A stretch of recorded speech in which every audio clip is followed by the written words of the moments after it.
The call that would change everything came late in the evening of January 8, 1997. The anonymous caller asked to speak to Filippo Ninni, the head of police for the Italian region of Lombardia, and demanded immediate. The caller did not want to say too much over the phone. "I'm going to say just one name, Gucci." Ninni was one of the main detectives of what had seemed destined to become yet another unresolved Italian mystery, the assassination of Maurizio Gucci, scion to and once head of the eponymous fashion house.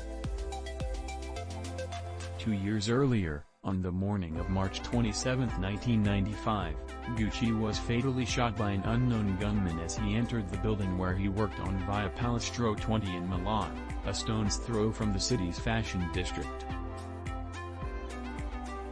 Various lines of investigations: had Gucci been embroiled in shady transactions? Had there been a rupture within the family, infamous for its history of internal feuds? Led nowhere. Upon meeting Ninni, the informant introduced himself and explained that he was staying at a one-star hotel in Milan, where he had heard the night porter boast about having recruited Gucci's killer.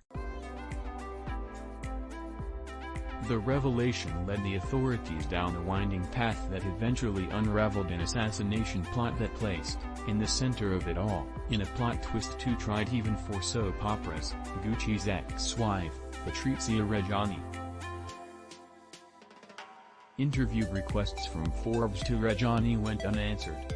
Reggiani's alleged role in the murder would make the Elizabeth Taylor look like a scandalous figure in Italy and in the fashion world.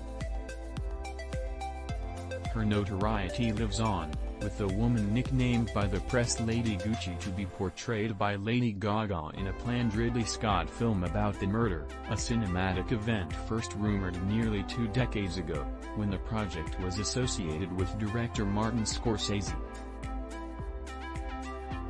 What made the grisly story so shocking is that it had such a fairy tale beginning. Reggiani and Gucci were both in their early 20s when they met at a party of the Milan elite.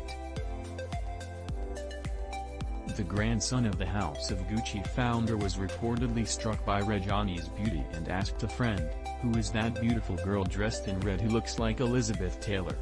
The two were married in 1972, despite the opposition of Gucci's father, Rodolfo, to the union, and they looked, to quote, "The bliss lasted just over a decade." The marriage broke down in 1985, but the divorce dragged on for nearly a decade through a protracted legal battle. Later, in an interview with the TV show Storie Maledette, Reggiani said Gucci had left her suddenly, departing for what was supposed to be a short business trip to Florence. He never came back. She learned of the abandonment, she said, from a family doctor. On another TV show, Harem, she said that a key moment that changed their relationship was the death of Rodolfo Gucci in 1983.